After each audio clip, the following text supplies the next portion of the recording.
जय शिवराय मित्रांनो, शाळेला 2 दिवस सुट्ट्या असल्यामुळे आज आपण जाणार आहोत नगर जिल्ह्यातील भंडारदऱ्याला. तर ते बीडपासून 350 किलोमीटर आहे. जाता जाता तिथं व्ह्यू पाहू शकतात, कसला भारी म्हणतो, मन खुश झालं बरं का.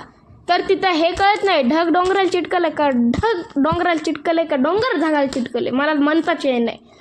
तर आपल्याला फॉलला जायचं होतं, तेव्हा फॉल होता 1 किलोमीटर. फायनली आपण फॉलकडे पोहोचलेलो आहोत. फॉल पाहू शकतात, कसलं भारी पाणी पडत आहे. तर तिथं पाणीचा आवाज खूप भारी येत होता. तर ते पाणीचे शिटुडे आपल्या अंगावर उडत होते. तर आपण जाणार आहोत दुसऱ्या फॉल. तर आपण चाललेलो दुसऱ्या फॉलकडे गाईज. पाहू शकता ते पाणी पण कसलं भारी पडत आहे. पण तिथं काही जाता येत नाही, नाहीतर आपण 100% भिजायला गेलो असतो. तर थोडं पुढं गेलं की मोठा फॉल येतो. पाहू शकतात मोठा फॉल आलेला आहे. कसलं भारी वाटत आहे मोठा